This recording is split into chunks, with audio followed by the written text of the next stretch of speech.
ఖరీఫ్ సాగుకు సన్నద్ధమైన కర్నూలు జిల్లా రైతులకు ఎల్నినో ప్రభావం అసనిపాతంలా మారింది. మిరప సాగుకు విత్తనాలు సేకరించి నారుమళ్లు పోసుకున్న రైతులు ఇప్పుడు నీరు లేక ఆందోళన చెందుతున్నారు. జిల్లా పశ్చిమ ప్రాంతం జీవనాడిగా పేరుగాంచిన తుంగభద్ర దిగువ కాల్వ కింద ఆధారపడిన వేలాది మంది ఆయకట్టు రైతుల పరిస్థితి దీనంగా మారింది. ఎల్ఎల్సీ కాలువకు నీరొస్తుందని ఇప్పటికే చాలా మంది మిరప నారుమడులు చల్లుకున్నారు. మరో 20 రోజులైతే నారు చేతికొస్తోంది. అయితే ఇటు వర్షాలు రాక కాలువకు నీటి విడుదల కాక తీవ్రంగా నష్టపోయే పరిస్థితి వచ్చిందంటూ ఆవేదన చెందుతున్నారు. ప్యాకెట్ వచ్చేసి 850 రూపాయలు 30 ప్యాకెట్లు తీసుకున్నాం.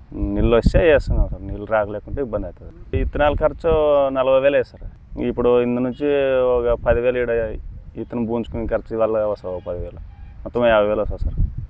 నారేసుకుంటే అప్పుడు ఒక 10-20,000 వస్తుంది సార్. 2.5 ఎకరాలు ఎల్ఎల్సి కాలువ కింద ఏతాం అనుకున్నాం సార్. కాలువ రాలేకుంటే ఇబ్బంది అవుతుంది సార్. ఎత్తిపోతు పథకం మీద 3 ఎకరాలు మిరప వేయాలనుకున్నాము. ఇప్పుడేం డ్యాములు నీళ్ళు లేవు, తుంగభద్ర డ్యామ్ కింద నీళ్ళు లేవు అని చెప్తున్నారు.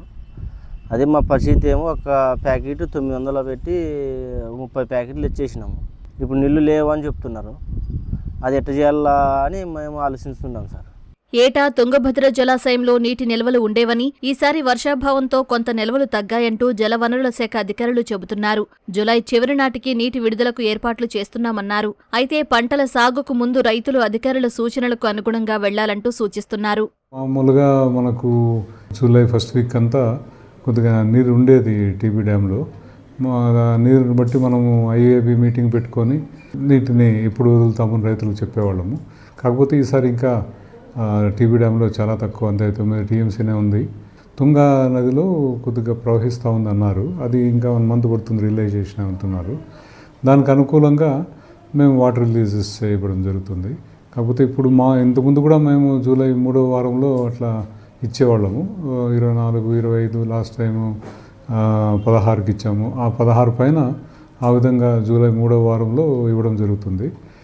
మన అదృష్టం బాగుండి కొద్దిగా తుంగా నదిలో కొద్దిగా మంచి ఇన్ఫ్లోస్ వస్తే, త్వరగా వస్తే 40 టీమ్స్లు కానీ రాగలిగితే డ్యామ్లోకి మనకు ఎలిజిబిలిటీ వస్తుంది అనమాట, మనం డ్రా చేసుకోవడానికి. కాకపోతే ఇప్పుడు రైతులకు చెప్పేది ఏమంటే, డ్యామ్లో నీళ్లను బట్టి పంటలు వేసుకోవాలనిందనో మా సూచన. అగ్రికల్చర్ డిపార్ట్మెంట్లో వారు కూడా అదే చెప్తున్నారు. కాబట్టి రైతులందరూ నష్టపోకుండా డ్యాంలో నీళ్లు వచ్చేదాన్ని బట్టి పంటలు వేసుకోవడం అనేది మా మనవి.